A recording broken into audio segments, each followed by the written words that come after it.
So we're on YouTube, so we have to be a little careful what we say, huh? Well, yeah, I mean, kind of not. Like, we could call, the current situation. It's the current situation, if you know what I mean. Yeah. All right, I'm gonna just share this beautiful thing over here.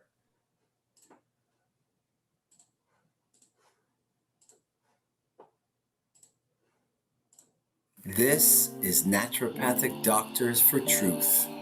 We are gathering elders and wise NDs and other special guests to open discussion of important topics in naturopathic medicine and to address troubling trends during these times. We don't need to all agree on what the truth is, but we all agree that we need to be free to express our views, whatever those may be. All right. This is. Oops, we're starting that again. We don't want to start that again.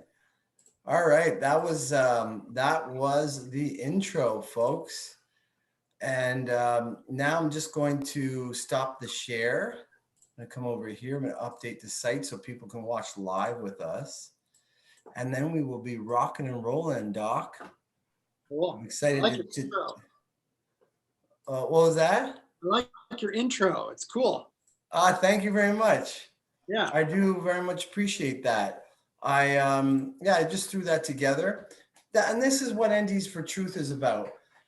We don't all have to agree, but we have to be able to express ourselves and our views and have discussion.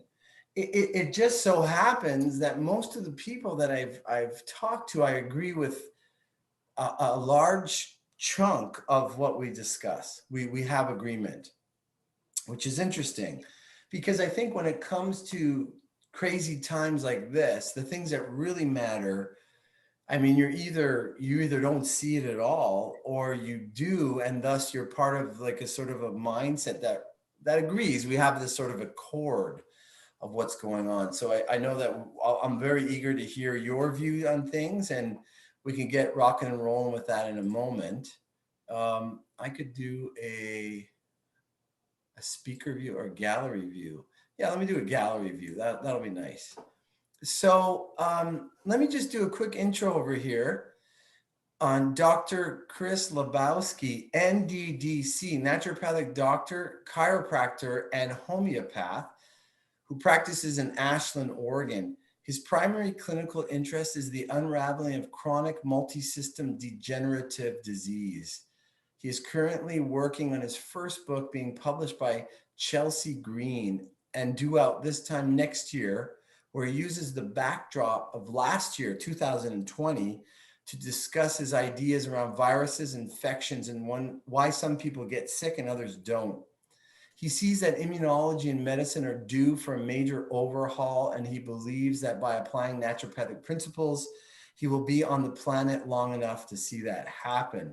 Welcome, Dr. Lebowski. Thanks for having me.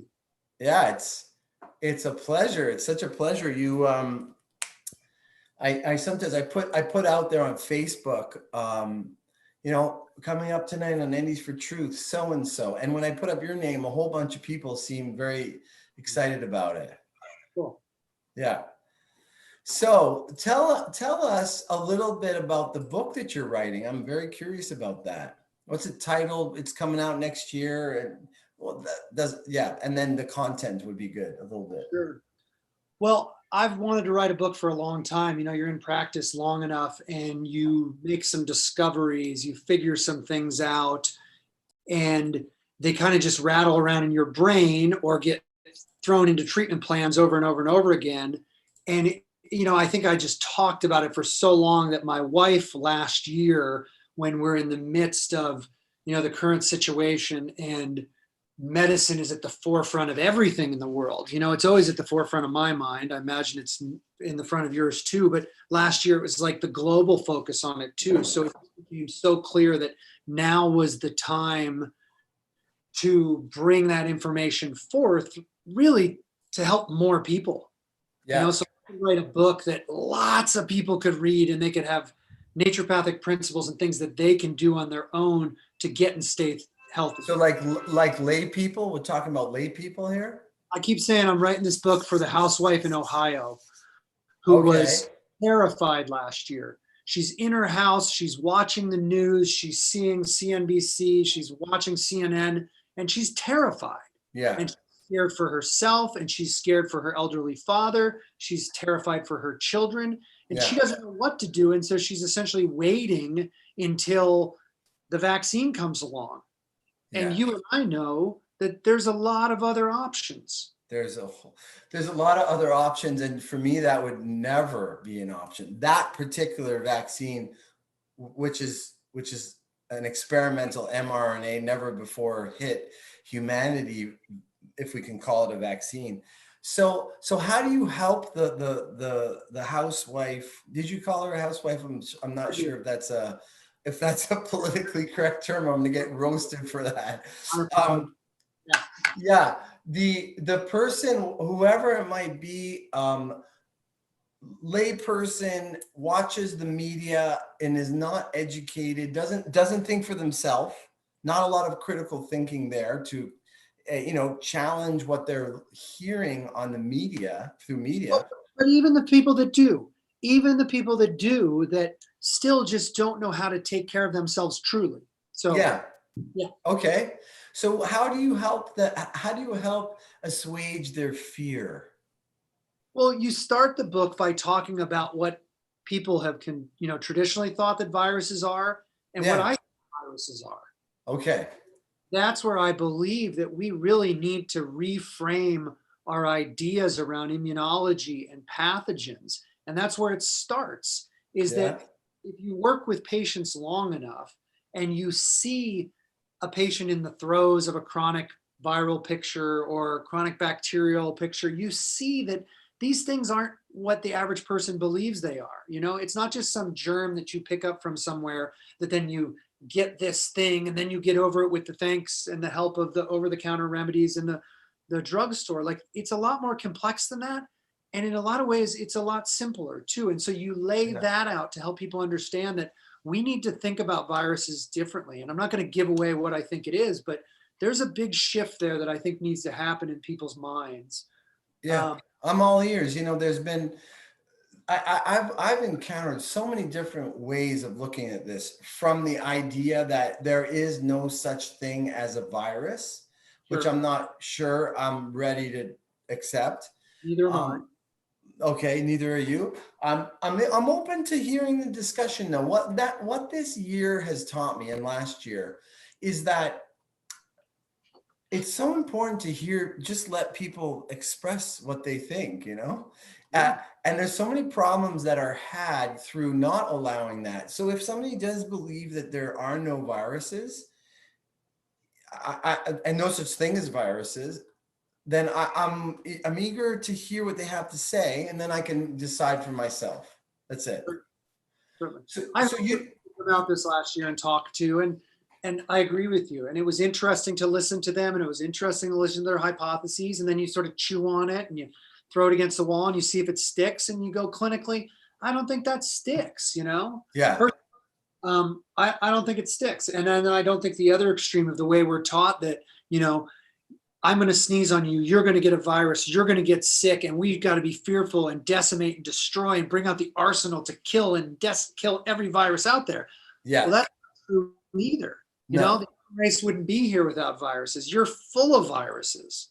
Yeah, So it's absolutely. Yeah, I have two little kids, and my wife and I, we notice 100% a big leap in their mental and emotional growth after they have a virus, and it's unmistakable.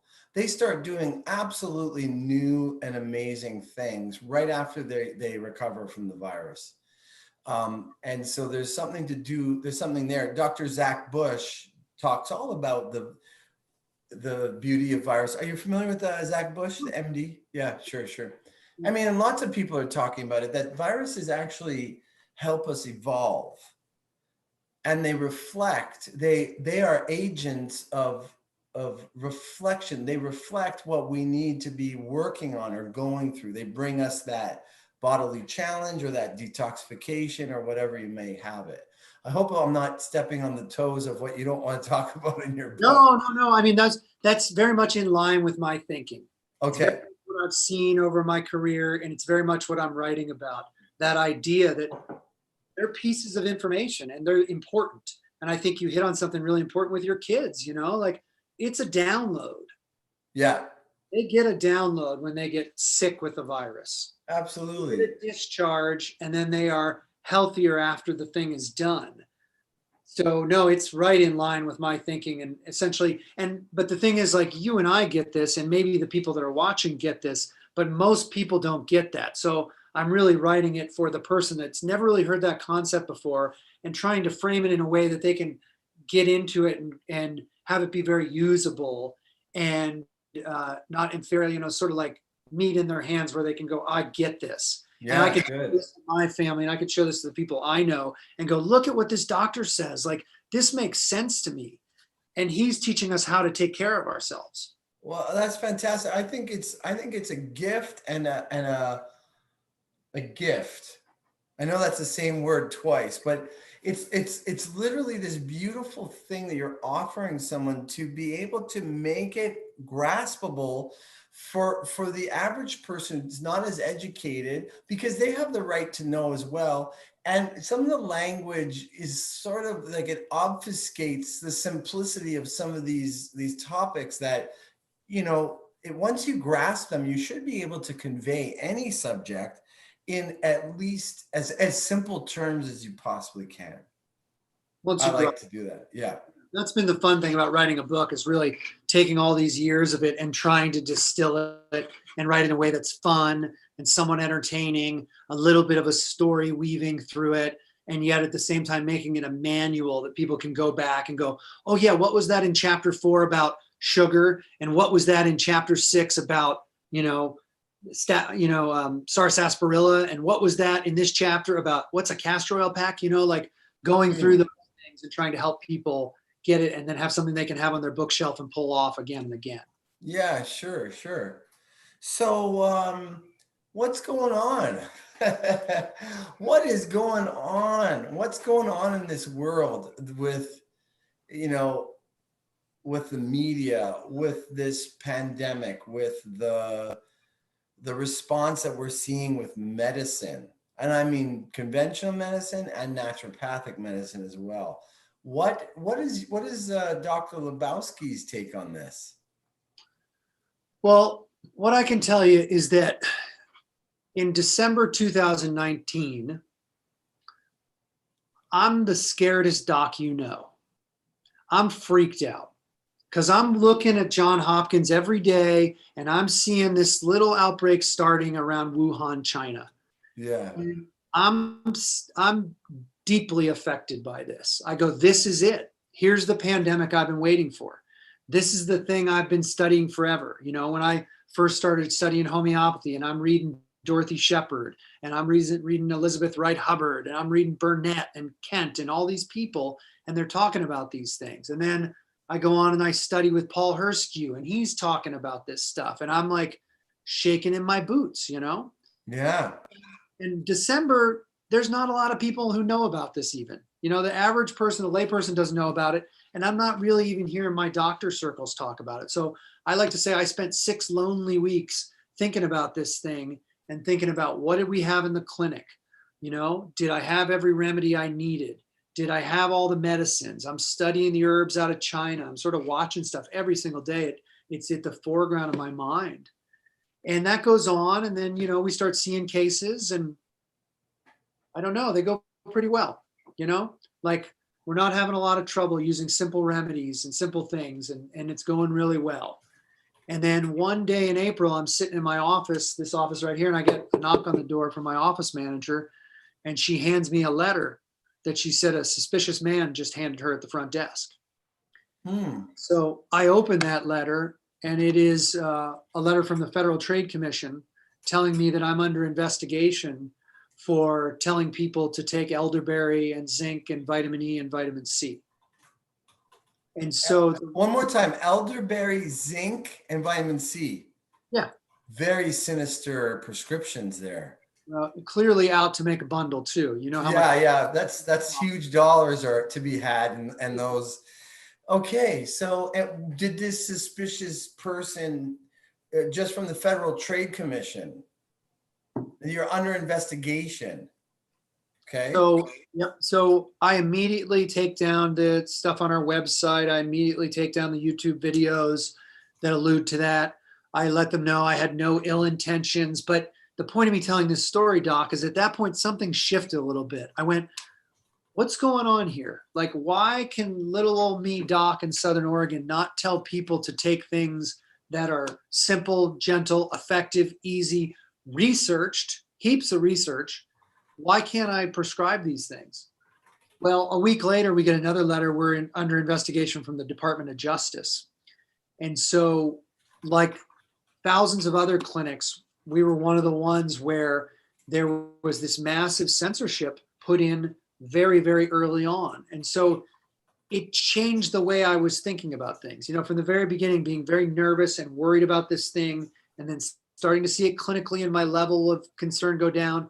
And then to have this happen, I went, there's something political behind this too. Mm-hmm. And now I can say the last year from that time, well, I think the doors have been blown wide open on the political aspect. But for me, that was the very first clue that something was rotten in Denmark. Yeah. I mean, you saw it right away. If you're kind of, the critical thinking mind is still operating, and you've never seen something like this before, and you trust your medicine. So why is this level of censorship, this level of very organized censorship? I mean, that level of organized censorship has basically gotten to the governing bodies in naturopathic medicine in Canada and the US. So the very same thing that says, hey, vitamin C, hey, vitamin D, this could be a really good idea here. I mean, KONO, the College of Naturopaths of Ontario and British Columbia, they forbid that kind of exposure of what a person could do to prevent and help themselves, but boost themselves, detox, get good, like any kind of thing that you say, hey, this could be helpful for the big C. And in this case, the big C is not cancer. Yeah, you weren't allowed to do it. That's unprecedented. Not allowed to do it. Still not allowed to do it, because the end game of all that was that I hired an attorney, Adina Matasaru, whose sister is a naturopath, by the way. Cool. Who understood this, implicitly. She was fabulous. If anybody ever needs an attorney, I cannot say enough wonderful things about her. She was so, it actually chokes me up a little bit, like how much she cares about our cause and how much she understands the bigger picture. And she said to me, Chris, they don't actually want you to show up to the hearing in Portland and show them the evidence for these things. Because honestly, it took me about 15 minutes of going on PubMed and pulling research to substantiate this, that in any court of law, they would go, you have plenty of evidence to say that you can treat this sort of thing with the stuff that you brought up. She said, they don't want that.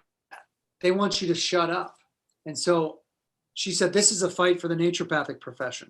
This is a fight for the chiropractors, for the acupuncturists, for the herbalists. This is not a fight for you, because this will be hundreds of thousands of dollars in court and a year of your life. She said, they want you to sign this letter that's a letter of voluntary compliance, that you will not say that you have anything that can prevent or treat this thing. And so I signed that letter.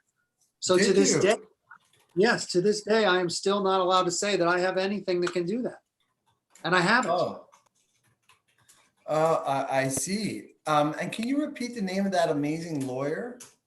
Adina Matasaru. I'd have to look up the spelling. I'll find it for you. Matasaru. Okay, we'll just put it like that for now. And if we could always put it in the description after in the video.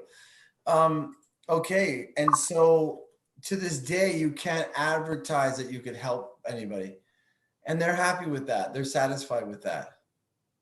They were happy with that. And this lawyer said that's a fight for the naturopathic doctors, but the naturopathic doctors are very much in compliance as well. That's what's been really disappointing to me, that when I spoke to the professional organizations, and they said they were going to pick up the fight, and then I just watched over the last 3 to 6 months after that, that nobody was picking up the fight, and that everybody just stepped in line. And so, yeah, that's been really disappointing.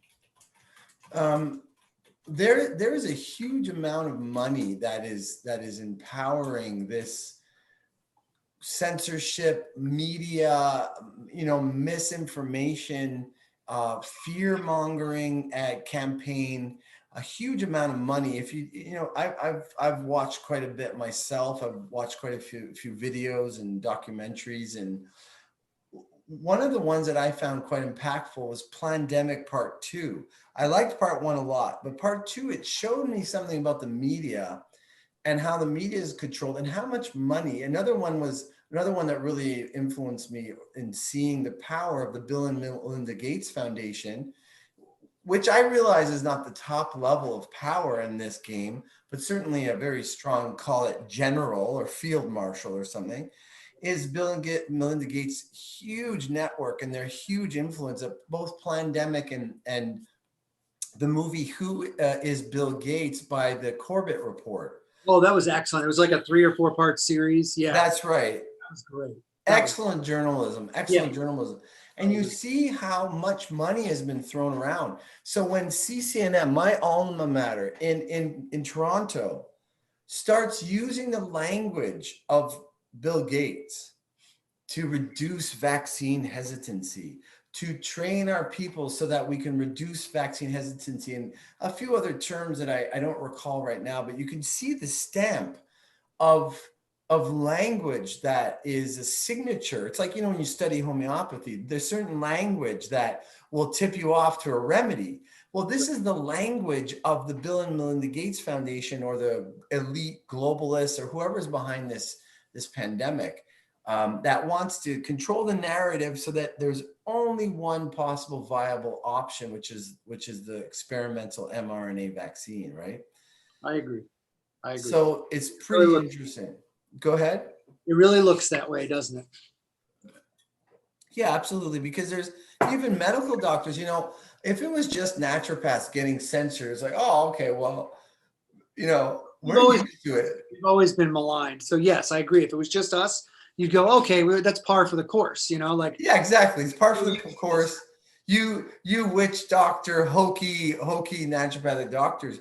But, conventional medical doctors have been equally censored for having any kind of say in, effective and non-harmful solutions like ivermectin and hydroxychloroquine, which I would recommend 1,000,000 times over, getting the V.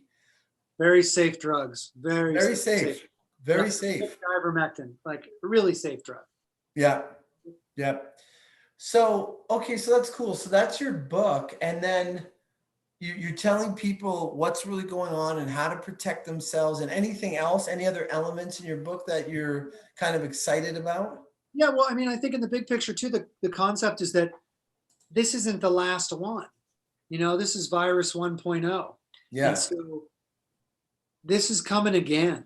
And that's really where I want people to be empowered, is that they go, okay, we got through that. Everybody just wants to get back to normal. And there's a lot of people that just think this thing is going to go away. But it's really my deep belief that we just started the Great Awakening. Like, this is just the first step of the next 50 years of changes that are coming.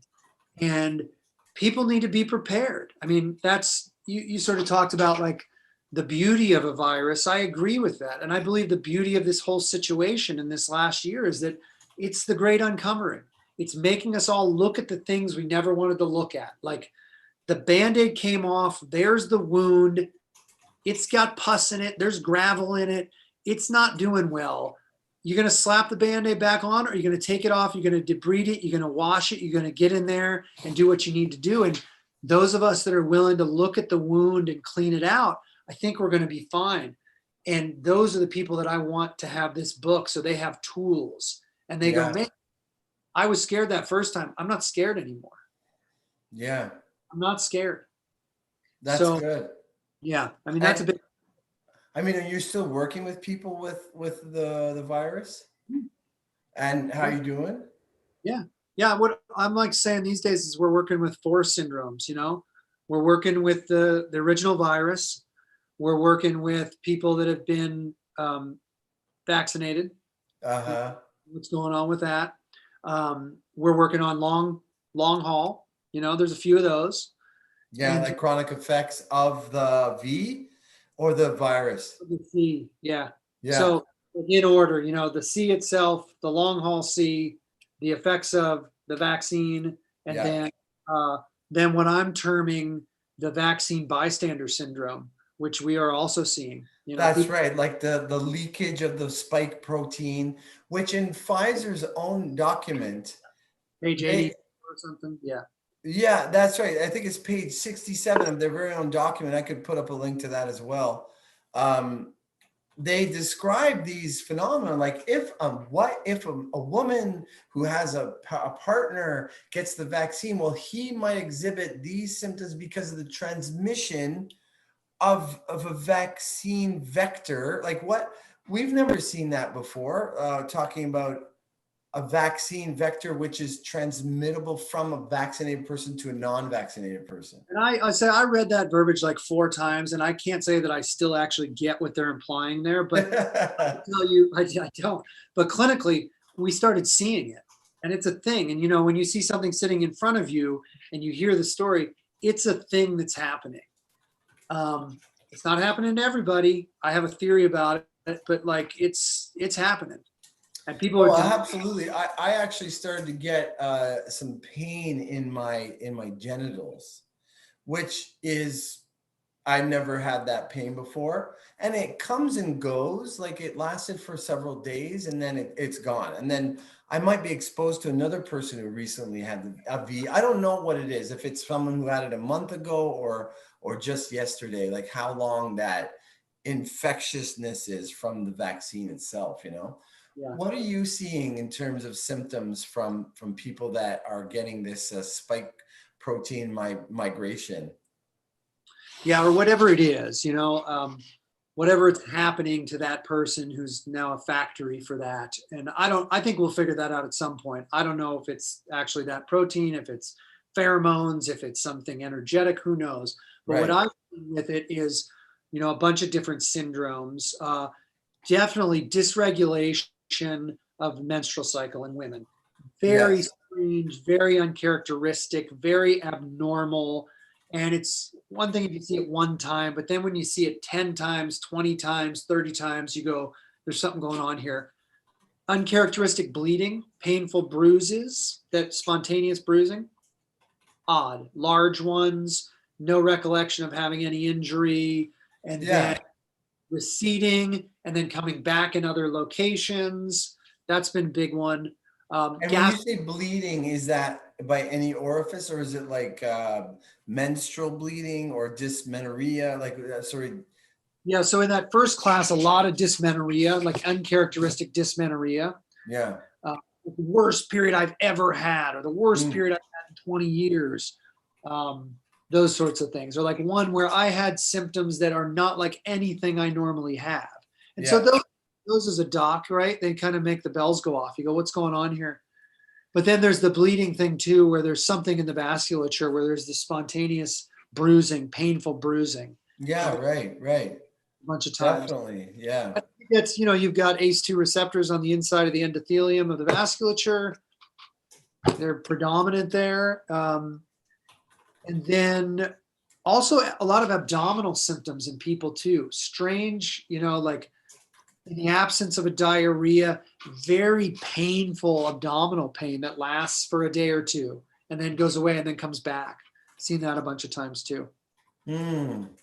And have you found any like any, I don't know if we can even call it, but genus epidemicus for the vaccines, like that term refers to, for the listeners that don't know what that is, in certain epidemics or pandemics, you might find a remedy or remedies that correspond to a large number of cases that can resolve certain cases. So have you seen that for this odd presentation of dysmenorrhea and menstrual issues? Any remedies? Well, no, and I think it's fascinating you brought up the genus epidemicus because this is something you and I should talk about because Yeah. I think it's fascinating. First, I'll answer that question in a second, but I think it's fascinating that we had a pandemic around the world where there wasn't really a genus epidemicus either. Right. That's interesting to me. That's Right. been stuck in my head.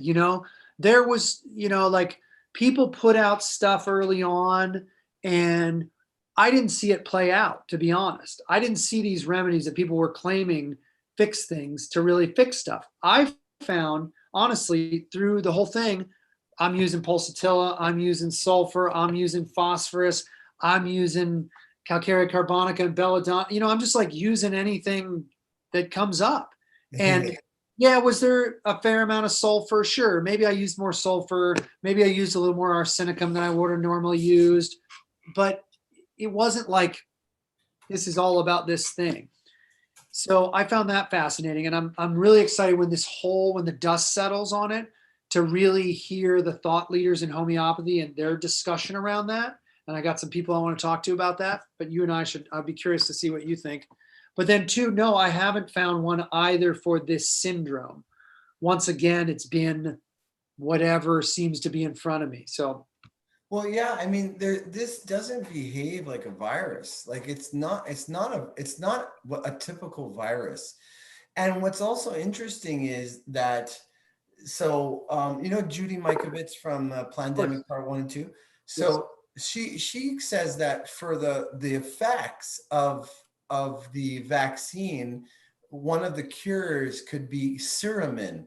Suramin is an antiparasitic for African sleeping sickness. yeah, Antiparasitic. What is ivermectin? Antiparasitic. What is hydroxychloroquine? Well, okay, they also have antiviral and anti-inflammatory aspects, but primarily it's for the treatment of malaria, which is caused by a parasite, Plasmodium. So we have all across the board these antiparasitics that are being shown to be effective for a virus, which doesn't look like a virus, and it's kind of strange. I'd say that made me real suspicious early on too. It doesn't act like any of the other ones I've seen. And you hear reports from people who who just pick it up spontaneously, and you hear some strange things. I've heard a lot of weird reports from patients of mine who said, like I felt it when it got into my central nervous system. I Yeah. felt I felt a pop. I heard a pop. I had this strange sensation. People that are sort of like many weeks out from it, it's still in my nervous system. I can still feel it. And now that's not to say you couldn't see that with things like Epstein-Barr or cytomegalovirus, but Or herpes, even herpes. but it's weird verbiage to hear from people. It's Yeah, strange. especially respiratory illness. Like Which, it is, in some cases it isn't even respiratory. George Wiseman, who's not himself a doctor, but he's a pretty wise man. He's big in Brown's gas. I don't know if you're familiar with Brown's gas at all. okay. I did talk with him last week. I peeked in on your talk last. It was fascinating. I caught like 45 minutes of it. Super Oh, smart. awesome! I'm glad you saw. I love George. I think he's an awesome guy. He's really Cool helping talk. a lot of people. And he expressed that the Chinese are the number one way that they're dealing with the epidemic is with Brown's gas, actually. In any case, George seems to think, based on his research, that it's not a respiratory illness, it's blood. It affects the blood. And it affects oxygenation of the blood. That's why people are dying of asphyxia and they don't even have a fever. They don't show any other signs except this strange asphyxia. Yeah, I said all along it's wrong treatment. We were doing wrong treatment from the beginning, and I think we saw that pretty quickly. And they're throwing people on respirators, and they're doing all this stuff that it was wrong treatment. And I don't know. I said from the beginning too, this is a naturopathic disease. we should be handling this. Oh Like yeah, for sure. I had these fantasies. I would lay there and say, like if Trump would just give me a call and have me put together a team, I'd get the mass and I'd get the ozone therapy and I'd get the hyperbaric and we'd be doing high dose vitamin C and I'd lay it all out and I'd get, the whole team going and we design this whole thing and but Oh, the number of deaths would have greatly plummeted. Like basically one of the worst things that could be done was done in a lot of those hospitals, especially I'm thinking in New York, where they had all the patients on respirators, high pressure respirators that was basically killing 9 out of 10 people. And then they're not stopping to say, hey, maybe we should look at something else here. This is not very good percentage, Yeah. So yeah, so I think I never thought about that, but I heard so many different remedies in different homeopathic meetings and, Zoom calls about what the genus epidemicus is. And yeah, there is no genus epidemicus as far as I know. I think some people have proposed interesting ideas that could be really helpful. But it's not your typical thing. There was a whistleblower in China who said that a virologist who said that it's actually made in a lab and there's splicings in there of malaria, which is what makes sense why hydroxychloroquine might be effective for it, and AIDS. Have you heard of that? I've heard this theory also, and I've heard that. And I think if you're a reasonable person and you use logic, that it is as likely, if not more likely, this thing was made in a lab. There's a lot of evidence to point towards that. Yes. It's actually, if you laid it out and you took the media out of the equation and you just put these on the table, you looked at the preponderance of evidence, you would go, you're kind of an idiot for thinking it's not made in a lab. Those people would be called the idiots.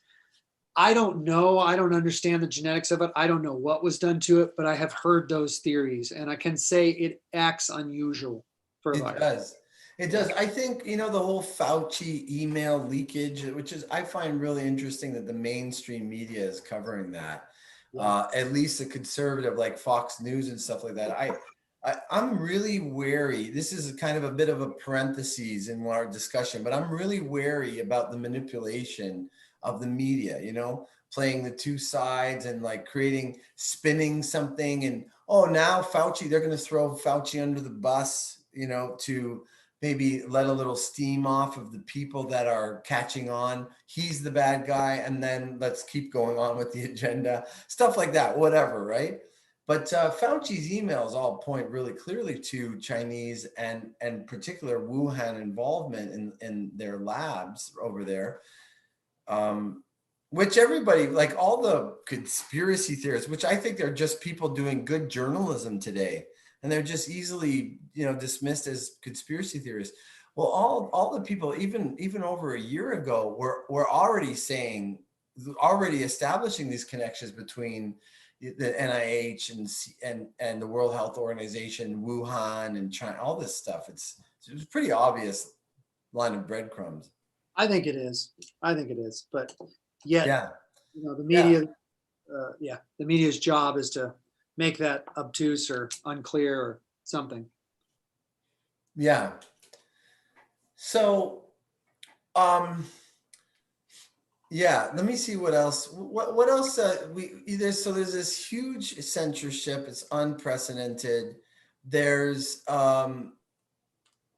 what would you like to see naturopaths doing? So you kind of mentioned just now that if you were assigned to a task force, you would get going and get crazy. Are you allowed to give us some ideas? You mentioned a few. Did you mention all your big ideas or how you would see being able to help people the most?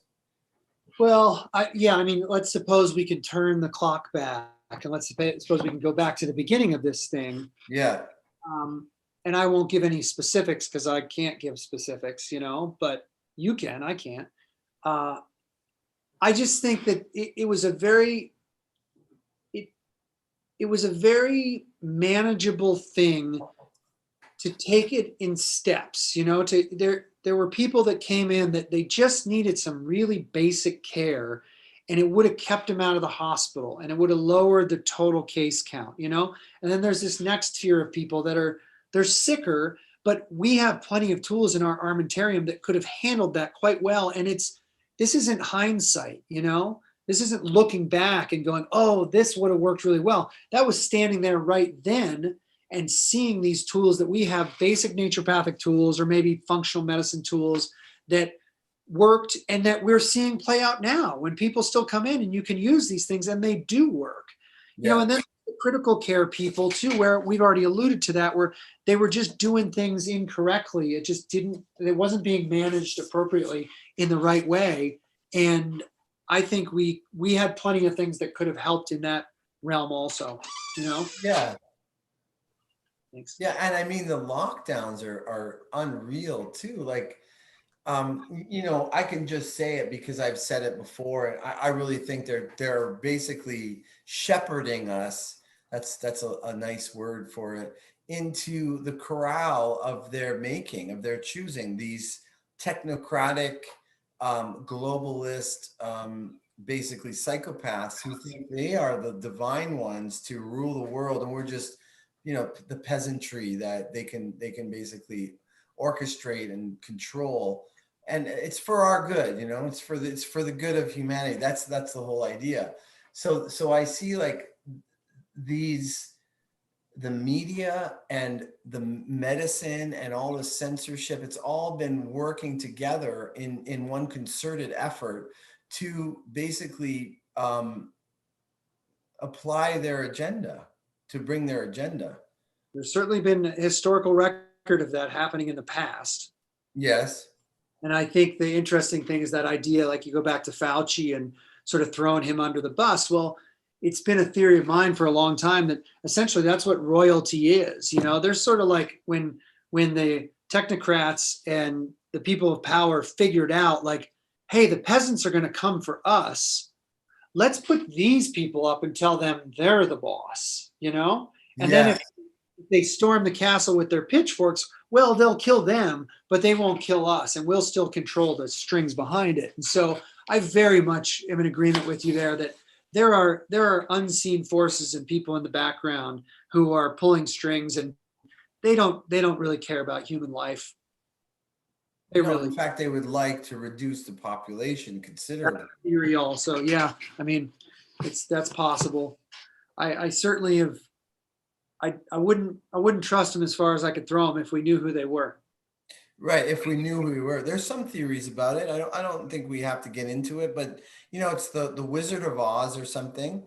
And yeah, I really like the picture you just painted, that they figured out, hey, we're less than 1%. And if the masses actually recognize who they really are and they get upset with us, they could come for us. And so let's, orchestrate this through the straw men of our times and times past. Sure. Yeah, absolutely. That's true.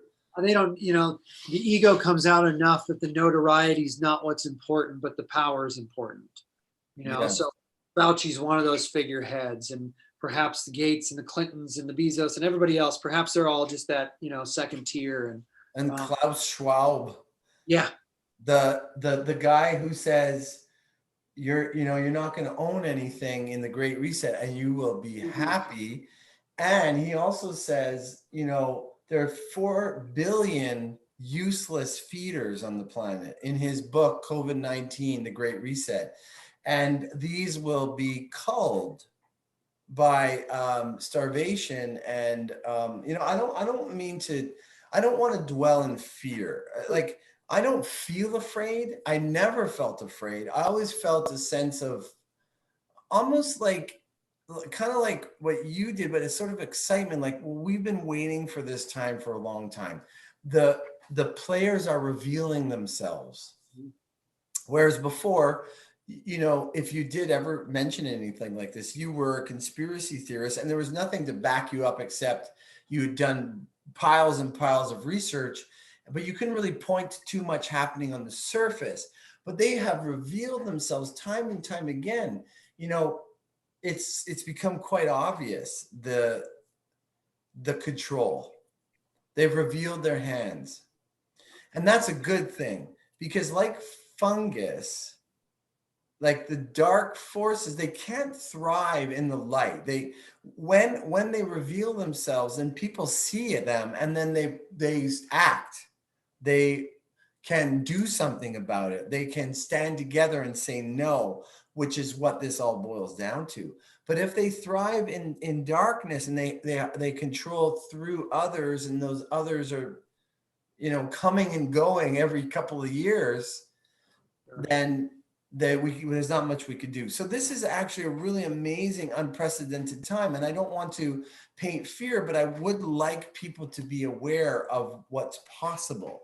Yeah, I'm in agreement. I mean, I think I always try and look at things from a microscopic view and a macroscopic view. And in the macroscopic perspective, you're frozen there. Can you still hear me? Oh yeah, I'm right with you. Absolutely. Let's see. You just froze. Okay. I'll just wait.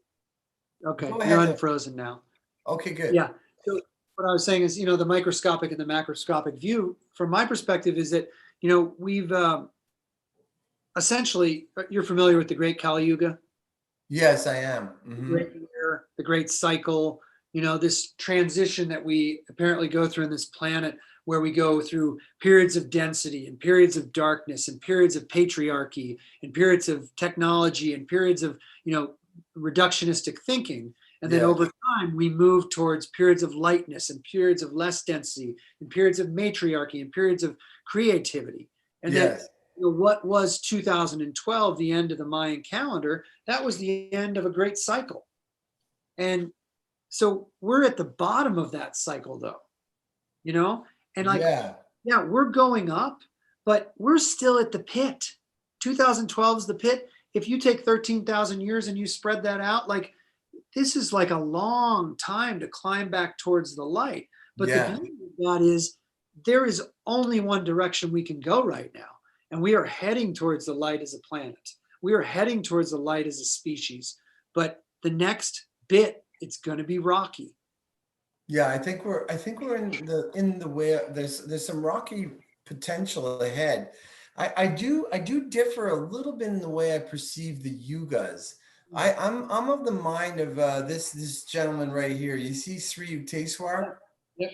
So I read his book, The Holy Science, and I can't say that this is the ultimate truth, but I could just say that I resonated with it, and I really liked his idea that we actually have moved out of the Kali Yuga, and we're a few hundred years into Dwapara Yuga, Sure. which is the Kali Yuga is like the Dark Ages. There's no technology, and when you move into Dwapara, you start to understand the principles of electricity and polarity, yin and yang, and definitely electricity. So, I mean, if you look at our world, That's what's um, happening. Yeah. yeah, a couple of hundred years ago, when we started to develop a knowledge of electricity, was right when we moved out of the Kali Yuga into Dwapara Yuga, and I think what we're seeing today is like the darkness is trying to hold on for dear life to maintain its power. And it's like humanity is kind of shaking its leg to get this dirty beast from the mire off of its leg. And that's what the struggle is now. I still think there are some years of struggle, but I think we're on the up and up. That's what it feels like to me. I agree. I just don't think we're done with it yet. But I like your perspective better. I prefer that one. Yeah.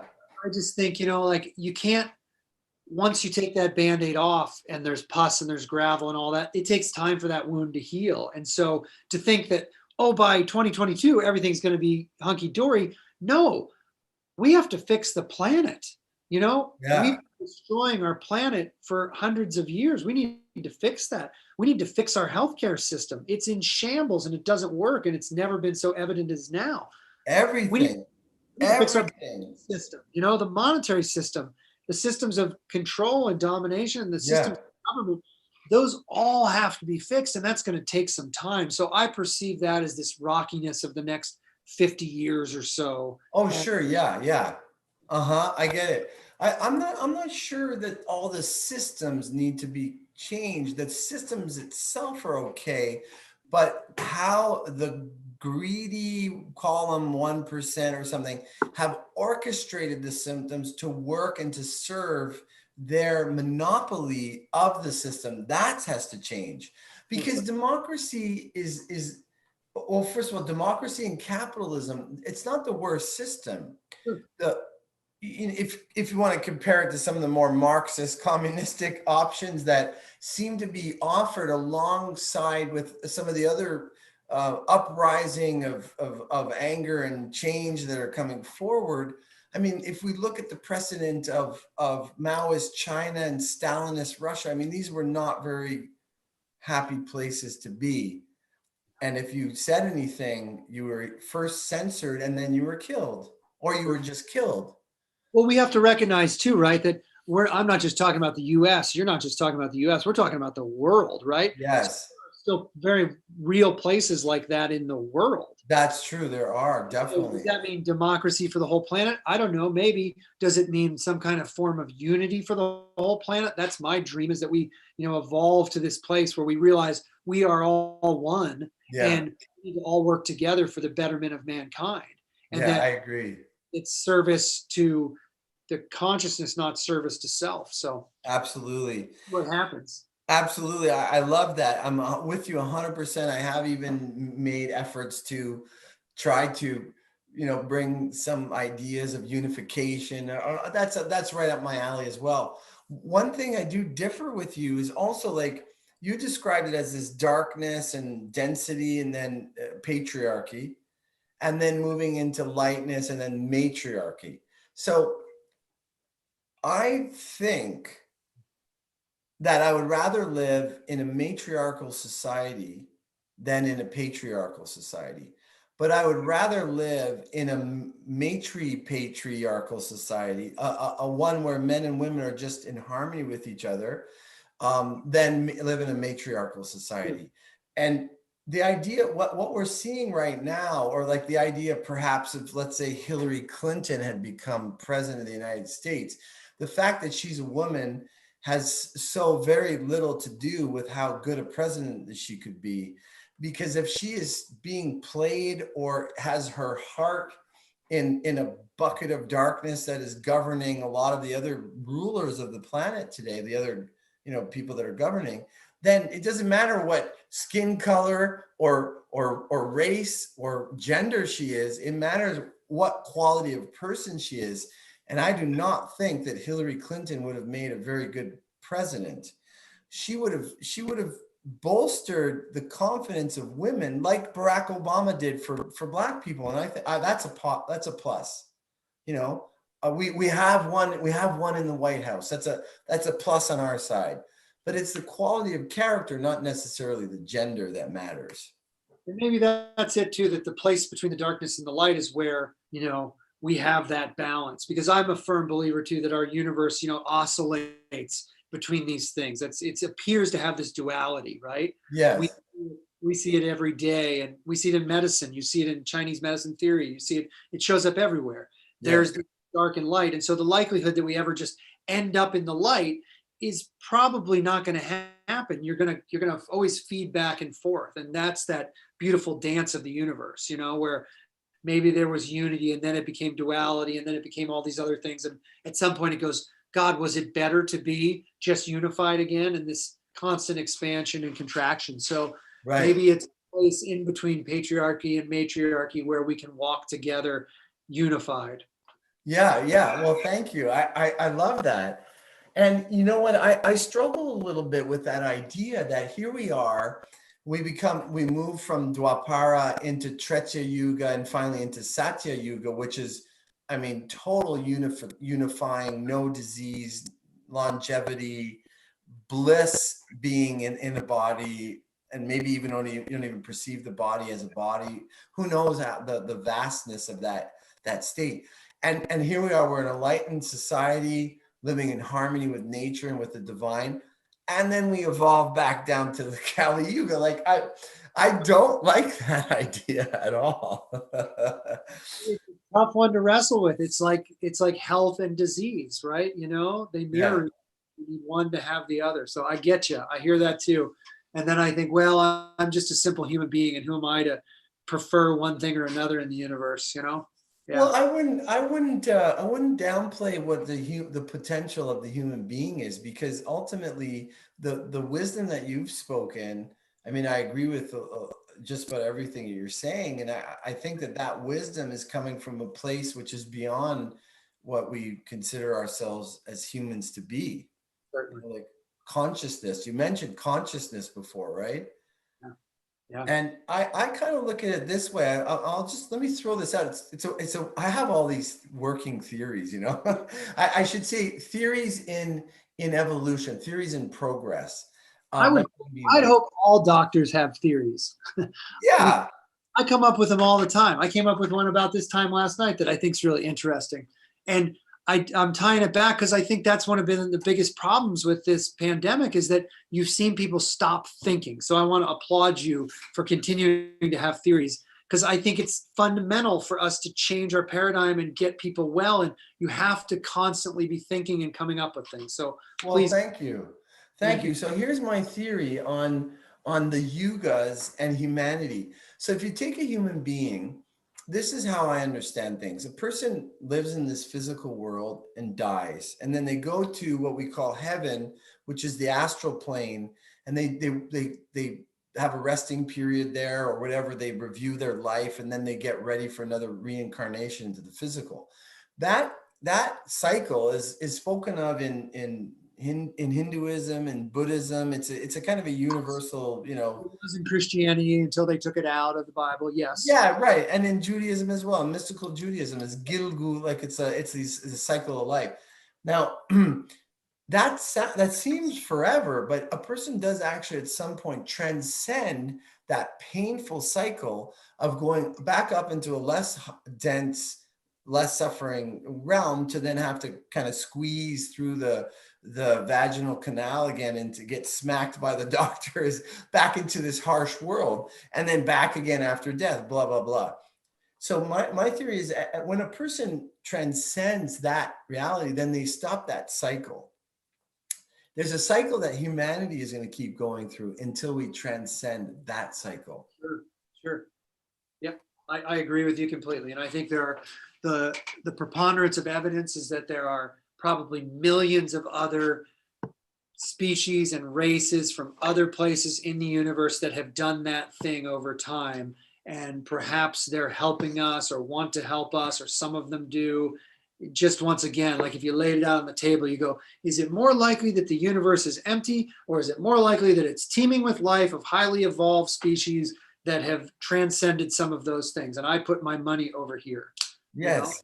Yeah, I agree. And I think humanity is a relatively young civilization. I mean, if you look at where we are in our consciousness, like I think it's a very basic and important first principle to think for yourself. And that's if we all thought for ourselves, um, we wouldn't be in this trouble. If you just turn off the television, you know? Yeah, that's it. And turn off the media, you know, maybe watch something enriching and rich, like with learning and good principles. But I think that we, as humanity, like it's so the idea that we are all one is absolutely true. I think that's the ultimate reality. But this is what I like to refer to as you have to walk before you run. So, and before you can launch into the unity and merge with the oneness and see yourself as as one with the whole, you have to first incarnate properly into your own very self, like your individual self, and you know, and deal with your personal issues wherein you have abandoned your individual self. So first we have to reclaim ourselves in the ways that we've abandoned ourselves before we could, you know, jump off the diving board into the great sea of oneness. Yeah. I appreciate that perspective. I like that. No, thank you. Thank you very much.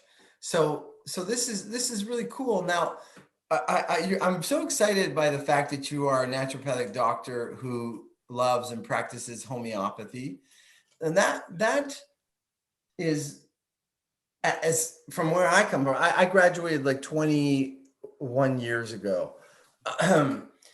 which where during which time it wasn't that big a deal that naturopaths studied and liked homeopathy.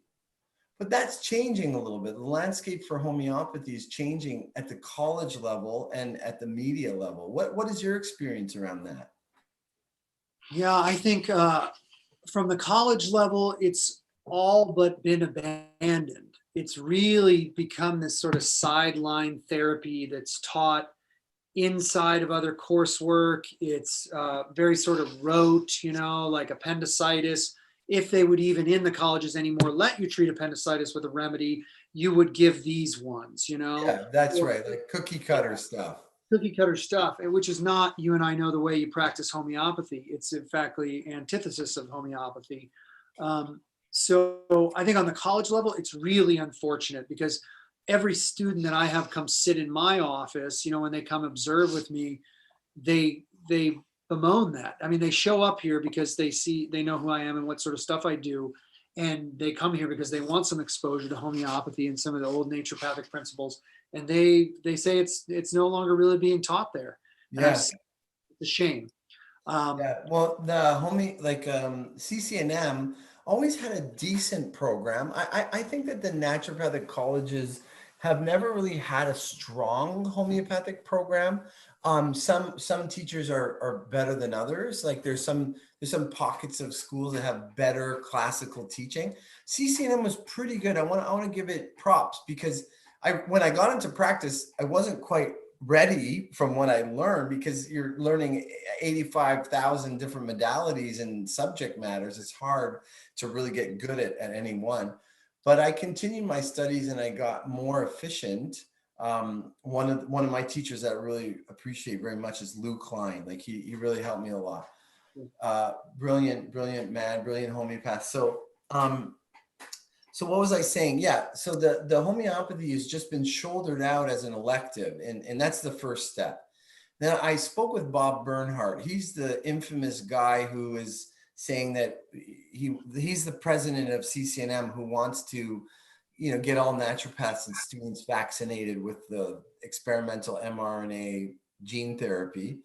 And he is mandating vaccines now for college residents that are coming in first year. They're mandated now. So this is a big deal. Now he said to me, Dr. Block, I don't think that it's not what he sounds like, but I'm just going to put on a voice so it's him talking. I don't think in 20 years that homeopathy will even be a part of the program. He said that to me. And then I published an article in NDNR and then it was fact checked and he denied having said that. So I had to retract that statement. But I remember him saying that. And I'm not surprised because whatever has taken over naturopathic colleges, it doesn't like vitalistic, homeopathic, real healing things that don't cost a great deal, like hydrotherapy. These things are going to kind of get shouldered out for the more conventional, evidence-based type things that are easier to inject with money and see products. And, I think it's just the part of the war for the soul of naturopathy is going on at the college level.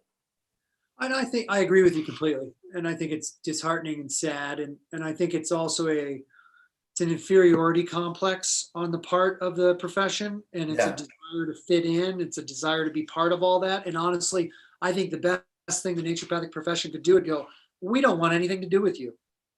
We want to walk away, kind of like the chiropractors did to the osteopaths in the 1970s, where they said, shove it up here. We don't want it. We're going to stay chiropractors.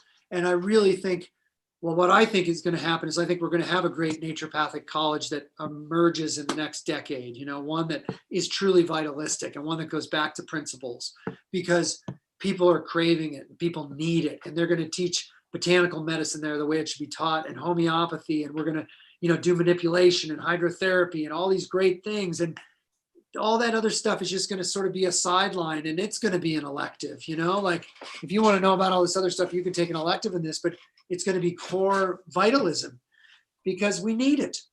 We need it. The people coming out are distressed by it if they even know it's happening. And I think a lot of folks don't even know it's happening. They're going to these schools and they just don't even see that what they're learning really is that term green allopathy. Yeah, absolutely. So Dr. Christy Fleetwood, I don't know if you're familiar with her. I know the name. Yeah. Yeah, you know the name. So she was on here, NDs for Truth, last month or so, and she proposed a new college. And I'm like, I've been thinking about that for a long time. We're So talking about it. Let's get together. yeah, let's get together. We'll definitely, we'll definitely, I'll think of you 100%. Please. You're welcome, totally welcome. And she sends me like these listings of like real estate, like for $1 million. There's this ranch with 10 acres, and I'm like, that's gorgeous. Okay, maybe we'll start with the I don't know, get a bunch of students and we'll have them building buildings for a couple of years, you know. $1 million for a college is nothing, you know? Shoot Oh for the yeah. Well, sure, sure. Thank you. That's good. Is this up there? Is this around you guys? Is she a local to you? Or you guys like, She's in Virginia. She's around Virginia right now, but she was in Oregon for quite some time. yeah, Wait a sec. Is that true? Yes. NUNM. Yes, yes, yes, yes. yeah. Um, Keep me in the loop because I want to be part of that. I know it's going to happen and I know I'm going to be part of it. all right, you bet. I love your energy. I love the way you think. It's fantastic. I love that you practice homeopathy and um so yeah, Yep. this is Well, and why do we practice homeopathy? I mean, why do we use homeopathy? Why did I get interested in it? Why did you get interested in it? And why does it still, as you said, when we started talking today before we turned the cameras on, I use it in every single case, and I use it in every single case too. It's not the only thing that I do. Are there times I don't prescribe a remedy? Sure, but we use it because it's safe, gentle, effective, powerful medicine. Powerful medicine. I mean, powerful. we don't use it because it's, we think it's sexy or it's, there's nothing sexy about it. Like people don't even get it. People don't even remember that you tap the pellets into their mouth and they come That's back. right. That's right. You go, did you give me something? And you're never going to be like a big famous doctor prescribing homeopathic remedies, but we do it because it's so incredibly powerful and there's nothing quite like it. I had a case this afternoon of a patient and I look under the microscope too. I look at people's blood under the microscope and Yeah, that's cool. I saw this disorganization, this systemic disorganization in her being. And she's got stomach cancer and like, that's getting better. Like, we're fixing that thing. And like, she's been sick with viruses for years and she has so much more vitality and she could do all these things. But there was like, she actually started immunotherapy for her cancer. Like things were getting better and better and better. And her family convinced her that she needed to do more, even though we're watching it, shrink. We just looked at an ultrasound today and the tissue is Yeah. beautiful and pink and it looks like healthy tissue. We had one from 6 months ago and it was bloody and variegated. It just looked nasty. But she started Keytruda and there's this disorganization in her blood. And I'm sitting there going, okay, how do you fix disorganization? How do you fix disorganization? We give a remedy, like Yeah. what else do we have besides something like that that can help reorganize a being? Yeah, right. Exactly. I used to, I had a tough childhood in the sense that I was sick a lot and a lot of symptoms that no medicine that I knew at the time could address. I had all kinds of weird sensations. Well, all those sensations are the sensations as if in our materia medica. I found a medicine. I fell in love with homeopathy after about 30 seconds of my professor, Dr. Chris Soughton at CCNM in 1996, started talking about it. My jaw hit the floor. I had no idea anything like that existed. And I've been in love with the medicine ever since. And there's so often I just give praise to the creator for this incredible medicine. It works on principles the principles don't change. That's the beauty of it. They don't change. They don't change. Yeah. The trick is, how do you make it accessible?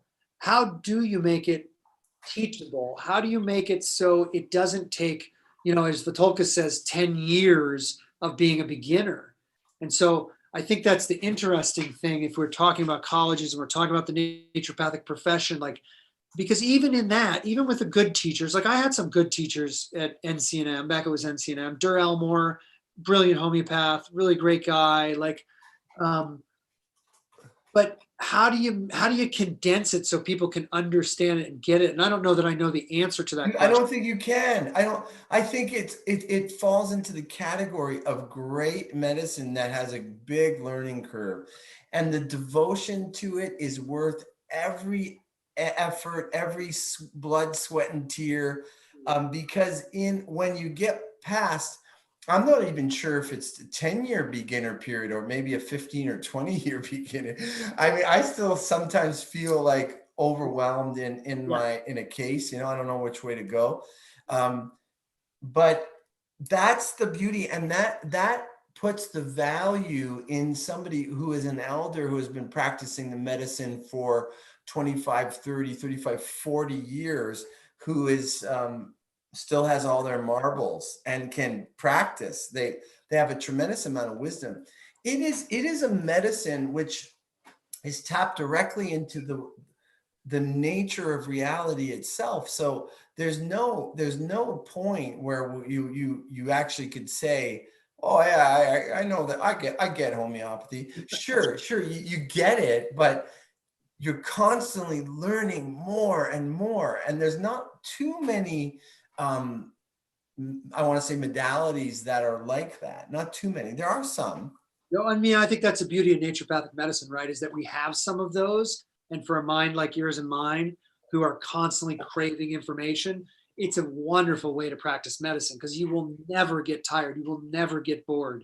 It's Yeah, possible. There's always something else to learn. There's yeah. always a way to see a remedy you've never seen it before. It's sitting in front of you. Go, oh my God, that's bryonia. I just didn't even like, wow, I didn't even get it, you know? Yeah, it's right. I totally hear you. Absolutely. That's discovery. Yeah. Or you give you see a remedy that you've given multiple times, but in a case and it's presenting such a weird, strange, covert way, and you go, holy smokes, that's a remedy I've given multiple times already. Yeah.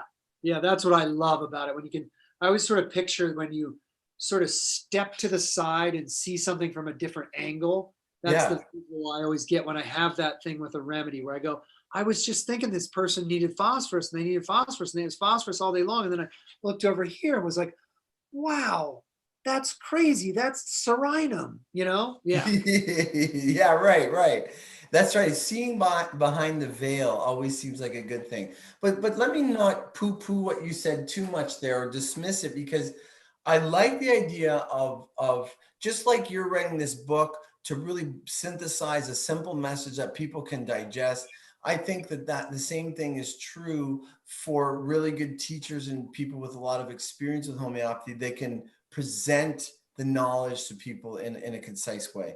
But the experience of you can't teach experience Well, though. that's where we need to give. That's what I always think about with students is we need good, strong clinical shifts with doctors that genuinely have lots of experience with homeopathy, that are Yeah. really good with it, treating difficult, severe pathology and disease in those schools. Because I didn't get that. I got great teaching when I stepped out of school and I started studying with Paul and Amy, Paul Herskew and Amy Rothenberg. Great teaching. I learned a lot about homeopathy. And I'd already been practicing it for a little while and studied it, and I wasn't very good at it. I was like doing it as a chiropractor, and I wasn't that good. And then I studied with them. But what Yeah. lacked in school and the training was that deep clinical shifts where you're really sitting at the feet of a master and get to observe it and have them also have that charisma and ability to articulate and ability to uh, set the ego aside and really say, this is what this looks like. And that's what we need in the colleges. Oh yeah, 100%. And what we have in the colleges instead is the firing of all the elders and teaching, Systematically. pardon me, Systematically. systematic firing of the elders, who are the most important vital parts of any profession.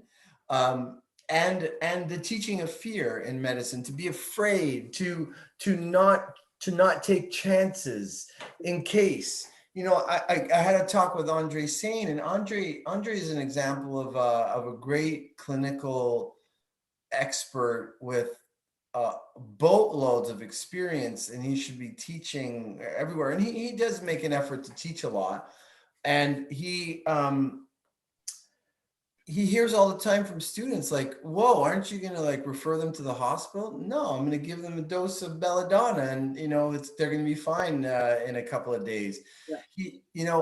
To have, you see, that faith in the medicine is so powerful. Like when you learn from someone who's not afraid and who has confidence, it spreads. That confidence spreads versus like, oh, that could be strep throat. You better refer to antibiotics and emergency immediately. Don't mess with that, because if you mess with it, there's a high risk there. Yeah. Like we're practicing scaredy cat medicine.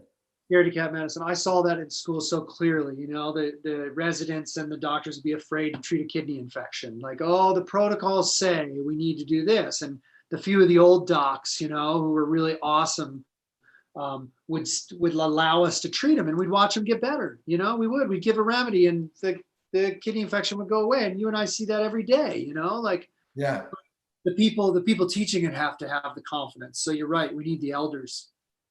Yeah, we need the elders, and it's a strange thing that they've fired the elders. Is it just motivated by the fact that they're expensive, or are there other reasons for it? I'm not 100% sure.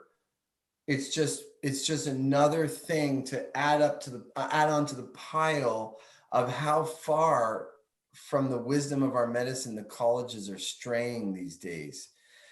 And I have a bit of I don't know what term I could use for it, but it's not a pretty picture view of I think that basically the same people that are behind the corruption of just about every single human area of politics and monetary system, education system, health system. The people that are behind the corruption of that have gotten a hold of naturopathic medicine because it was growing. When it was just Dr. Bastyr with his one hanging light bulb in the basement of some shoddy building, they didn't give a crap about that. But now, like, people are paying billions of dollars out of their pocket every year for our services if they're not insured, for instance, and they want to stop that. They want to quell that. So they've managed. I wonder if the tendrils have really gotten in there. It certainly has gone that way. I don't know if that's it or if it's just the fear, the desire to fit in. I think we're seeing that a lot in this last year, right? That people are making decisions to fit in. That's become very clear. Like, well, I'm just going to take an experimental medical procedure because everybody else is, and I don't want to be any different. And I'm getting so much pressure. And yeah. I'll just feel that too. Like, we just want to fit in. My school, NCNM, was down underneath the big hospital in Portland. Like, it was in the shadow of that hospital, and it was palpable. You could feel it. Yeah.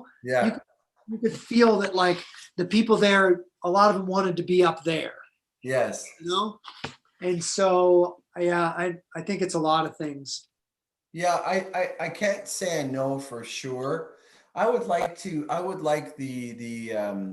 monies and the planification to be more transparent at the colleges.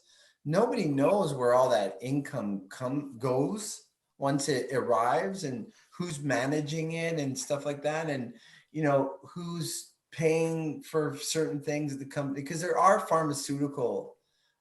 is pharmaceutical money that's filtering into the colleges. So we don't know how much influence that is, because the conventional medical school system was basically bought and owned by big pharma, and they tailored the curriculum to create doctors that just prescribe drugs because that's what they produce. And so that's a perfect business model.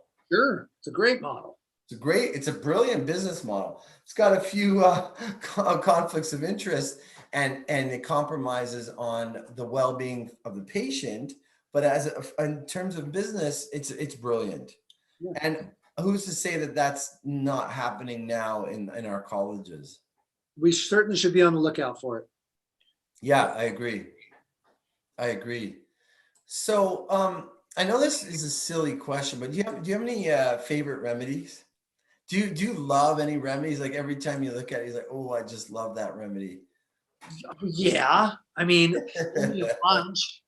You know, it's an interesting one. I always say this, like if I was going to a deserted island and I could only bring one remedy. Oh man, Now there's some caveats about this desert island, but if I could only bring one remedy with me, I'd bring sepia. really? Not for me. I've never needed sepia, but I mean, one, it's a fascinating remedy. Yes. And two, it is just so frequently used. Like sepia is just such a common remedy and such an important remedy that on that deserted island, presumably it would be me and like 50 women, and I would need sepia. Well, if you were on a deserted island, you could just dive down and catch a cuttlefish and make your own. Maybe you could bring another one. It's so fascinating too. Why in the world does the human form have this, relationship with and need for the ink of the cuttlefish? Like, I can understand nature muriaticum. Yeah. We're made of it. I Yeah. can understand sulfur. We're Yeah. made of it. I can understand calcarea carbonica. I can understand kali carbonica. I can wrap my mind around all those, why phosphorus, why the human might need those to come back into balance. Yes. I cannot for the life of me figure out why so many women need the ink of the cuttlefish. Can I throw out a possible I would theory? love to hear a theory. Okay, so the ink of the cuttlefish is used to help the cuttlefish disappear. Yep.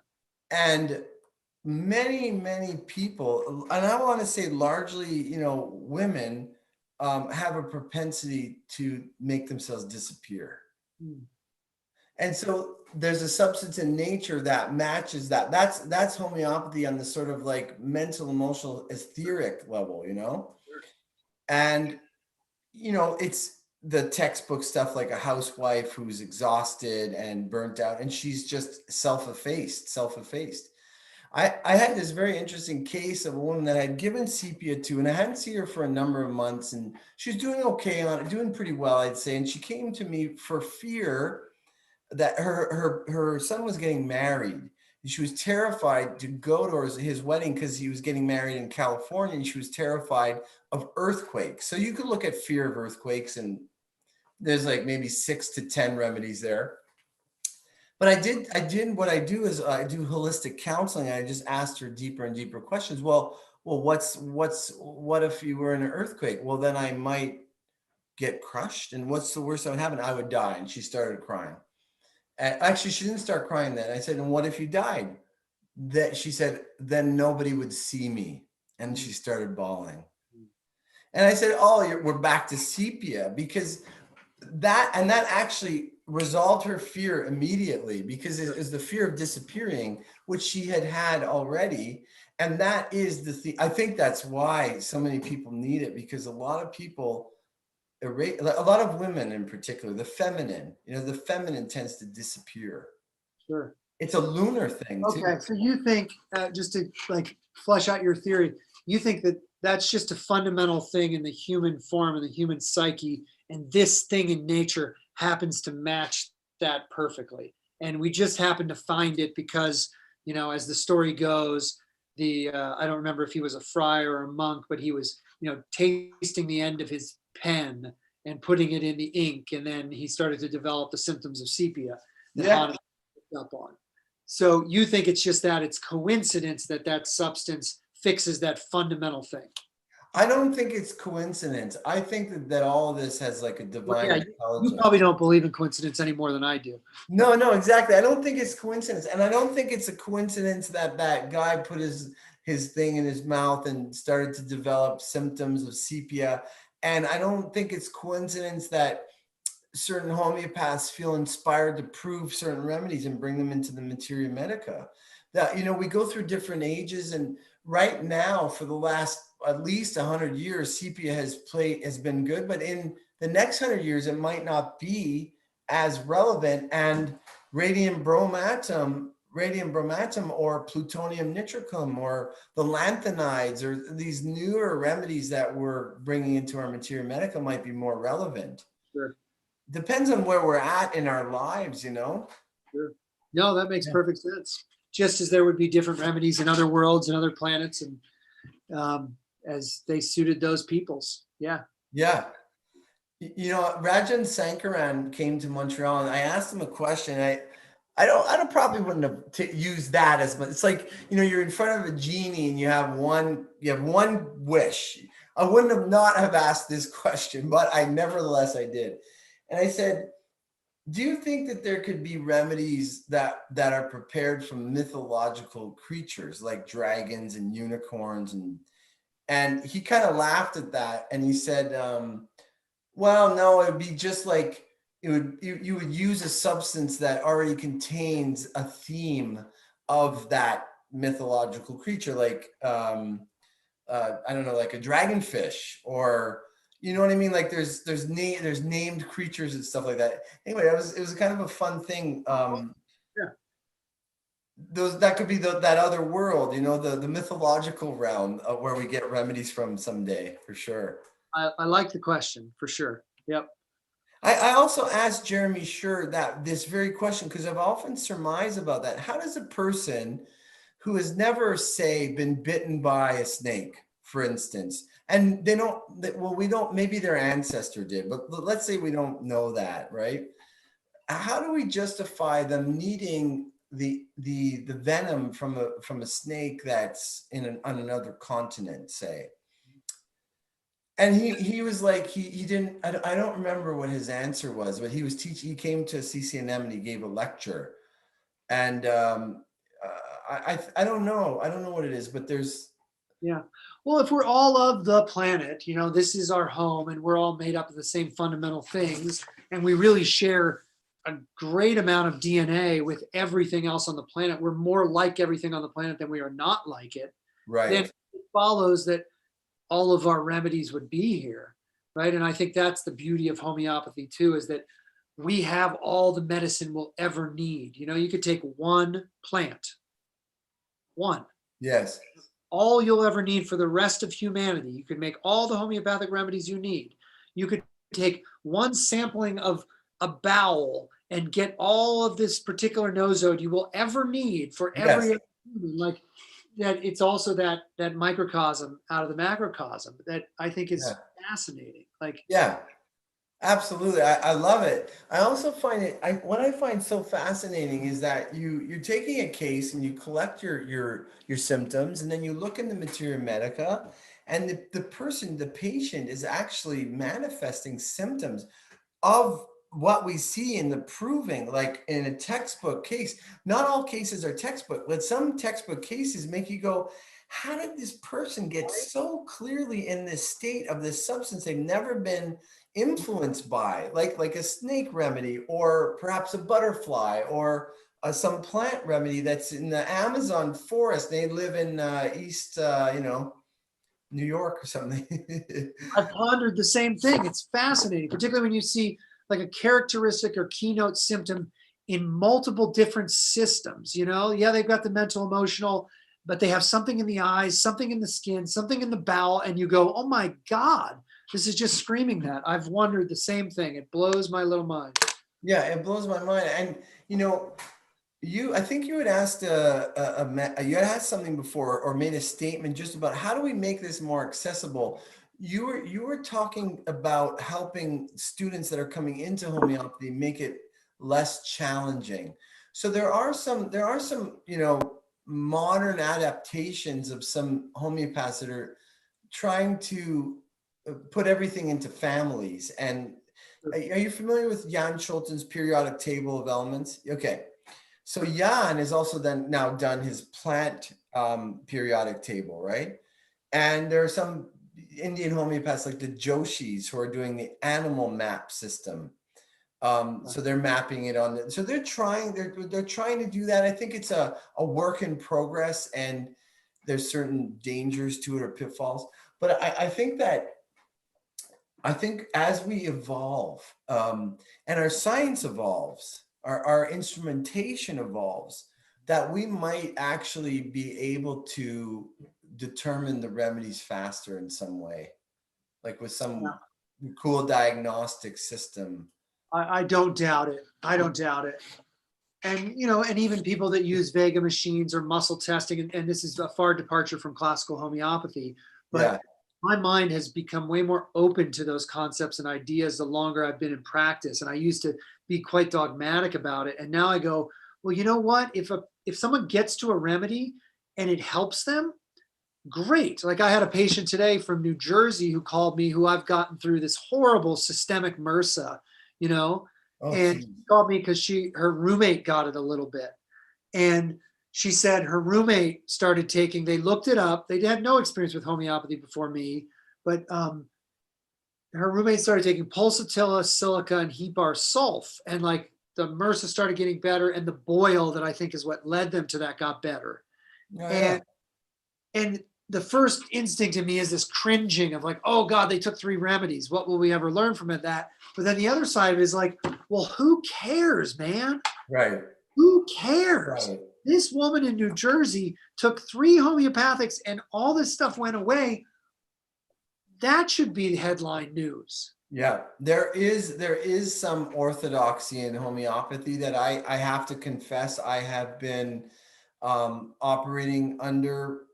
I think to a very orthodox homeopath, I would seem extremely unorthodox. But I recognize in myself there is orthodoxy, there is some classical training, and you don't do that, and I think homeopathy is really vast, and the law of similars can work on multiple levels. And I once was pondering this question, like I'm seeing, I've self-prescribed since the dawn of my studies too. And I was told not to do that as well. But I was really wondering, and I asked creation, God, what have you, can we take more than one remedy at a time? And I was standing down at a lake, and I actually had a very interesting answer come to me. I was watching the ripples created by water dripping from leaves onto this still lake. And the water drips were coming from different leaves. And so these beautiful ripples were going right through each other and completely undisturbing the ripples. The energy of a ripple can go through another ripple and not interfere with it at all. Whereas we would think classically, oh, they would self-destruct, They would self-destruct. Now, we do know that there are certain remedies that antidote other remedies, and some are inimical, right? So you don't want to give those inimical remedies because the patient will be in distress. However, the principle of giving more than one vibrational medicine at once, I think, can work. I still don't do it a lot because I still operate within that parameter. But once in a while, I'll say, take this remedy this day, and then, a few days later, take that remedy, and then go back to remedy number 1, and we'll see how that goes. Or you look at a system like Unda's, which obviously works. Yeah. I mean, I would like throw up in my mouth a little bit in school when people would bring up Unda's.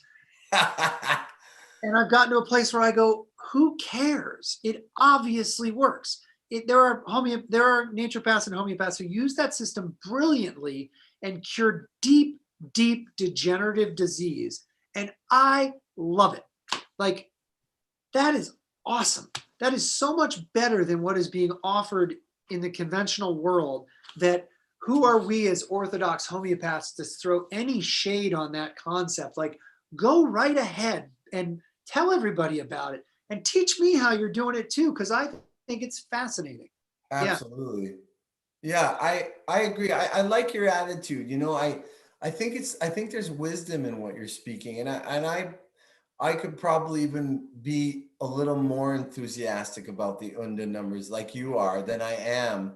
Um, but I'm growing, I'm becoming more open-minded to the different manifestations of homeopathy. That I think that's important, because that if there is a pitfall where there is a lot of knowledge, there could be a lot of ego and a lot of attachment to that knowledge. And homeopathy is one of those medicines that attracts a lot of very, very intelligent people, but could be also like big, egoic minds that like get attached to their knowledge kind of thing. Yeah. Well, the thing that sort of tipped me off is that, and I even had this with homeopathy, but I'm sure really trying to look at my life anywhere where I have like a knee jerk reaction that I don't like something, and I'll sort of like reel away from it. Many of those things I have circled back around in time to discover that I actually really do like that thing. And there's a lot of value in that. And Hmm. so I sort of had that with undas and combination homeopathy and that whole thing. And so not that I'd prescribe them, but I would, like if I Yeah. knew I understood them at this point in my career, Yeah. I prescribe them because what if it worked? Now, I think there's a real elegance and a beauty in understanding. That's the nice thing about homeopathy and prescribing a single medicine, that you learn that medicine really well. Once you see 6 patients present in different ways, then you can sort of internalize that. And so I wouldn't advocate for someone that's just getting into homeopathy. I would instead say take the long road and really understand the remedies, because then you'll know them inherently, and then you can do whatever you want, just like you would with a botanical. How much more would you know if you just prescribed this one herb and watched what Right. first the Chinese medicine formula I was looking at today that has 23 herbs in it, that I was going to Right. give someone.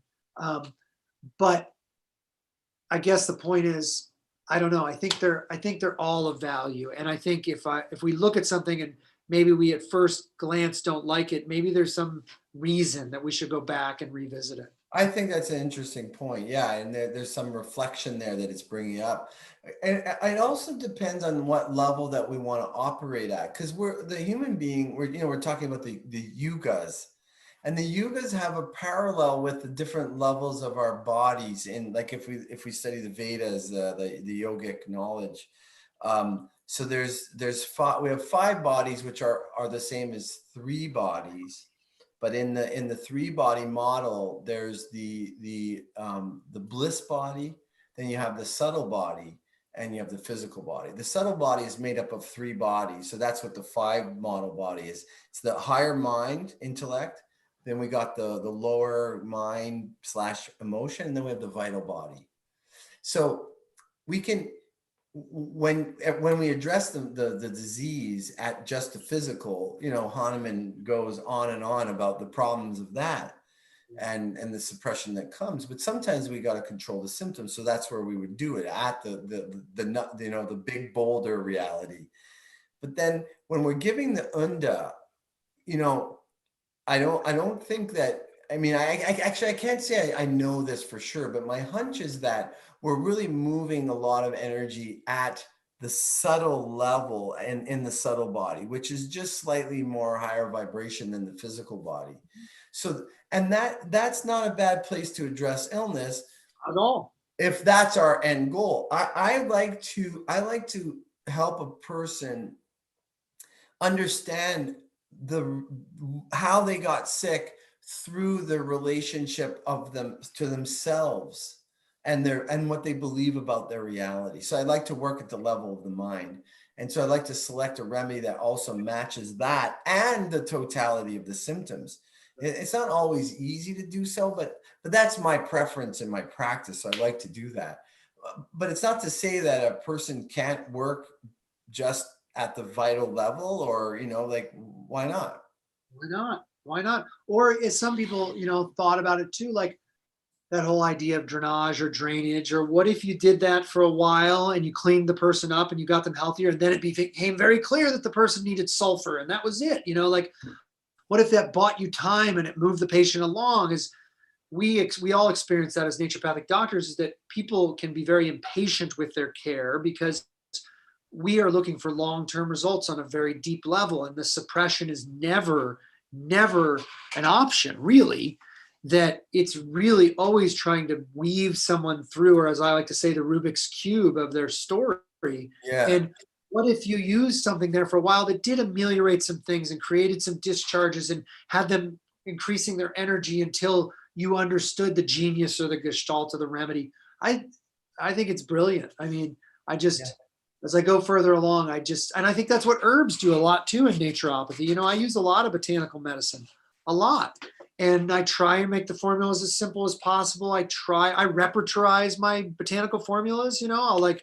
I'll think about their symptoms and I'll go in, I'll look and I'll narrow it down to plants and I'll sort of create a repertory of the plants and then I'll pick out of there. So I'm creating an energetic botanical formula too. I don't always do it, but when I do, they work better. That's cool. That's Yeah. really cool. I like that. I'm learning. I just in talking to you too, you're inspiring me also to realize that I have been quite idealistic about some things, and whereas idealism is really good in some ways, in other ways it can become problematic when you cling to the idealism.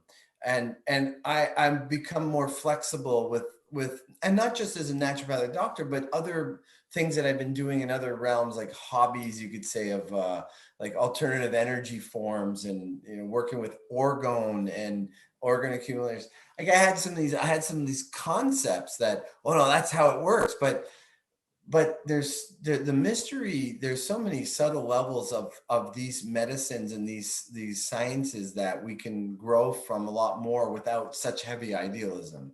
I agree. I agree completely. It opens it up and the discoveries we could make and the people we could help. And we've all seen that, there you try your standard thing and it doesn't help this person. And maybe they go somewhere else, and that's okay too if they get help. But what if they don't because we were stuck in a box? What if we said, no, I can only do it this way? And if we just stepped outside of this, and I've seen it 1,000 times where I expanded my mind a little and I tried something different and then the patient got better. And I went, well, gosh darn, who Yeah. am I to decide what remedy or that therapy that person needs? Absolutely, absolutely. I love that. I love that. I, I, Yeah, I I like to strive for balance and everything, because I can understand in the orthodox mind in homeopathy being afraid of throwing out the principles that have worked for 200 years. It for a modern advent, which is easier to digest but not necessarily as clinically effective. So there are some greats who are very orthodox and who reject the new thinking of some of the new homeopaths that are publishing books that are very popular and stuff like that. So I understand the orthodox, but I'd like to see a balance of, like, let's explore, let's expand, let's try, let's work at growing, not necessarily in those dangerous cases where if you make a mistake, you have a very small window of opportunity to help someone.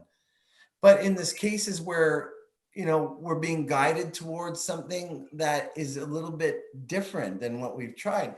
So to balance that with these solid principles that we know work from homeopathy, with this growth principle, this new, so to kind of bring these worlds together, I would like to see that happen.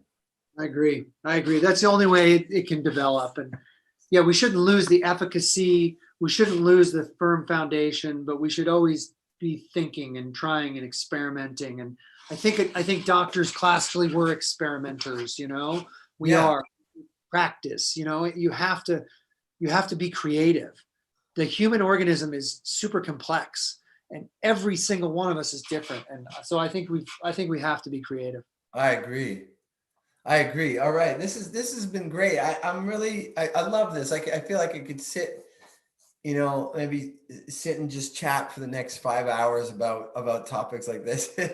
Well, I'm sure we could go on and on, but for out of mercy of the listener, for mercy of the listener, and some of the practical reasons, I could perhaps we can wind down a little bit. And what I would love to offer you, Doc, is an opportunity to share as much as you want.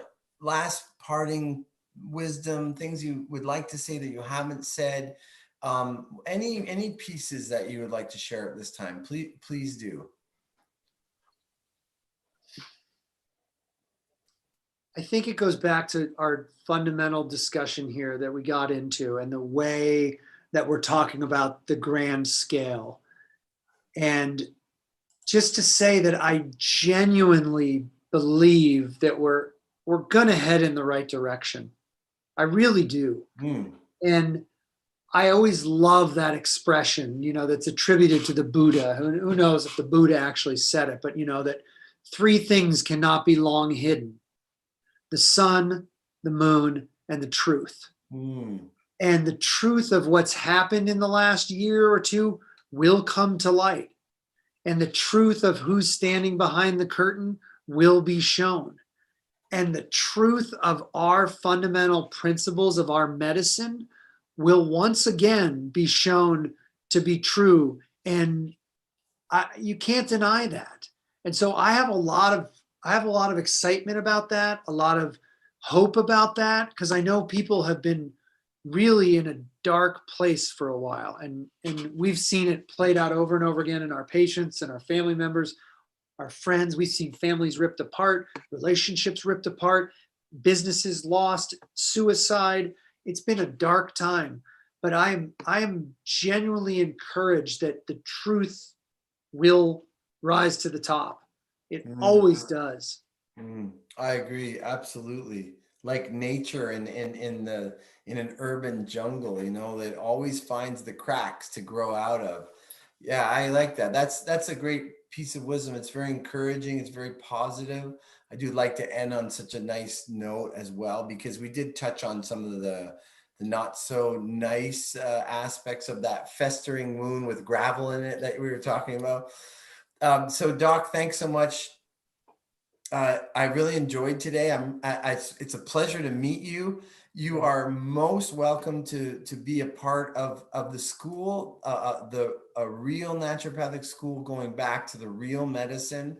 And I'd like to wrap out with you more sometime if and when we get a chance. I'd like that too. This has been really enjoyable. Thank you for having me on. You're so welcome, and thank you for being on. All right, everybody, this is NDs for Truth. This is actually number 19. I'm Dr. Moshe, and this was Dr. Chris Lebowski, and we are out.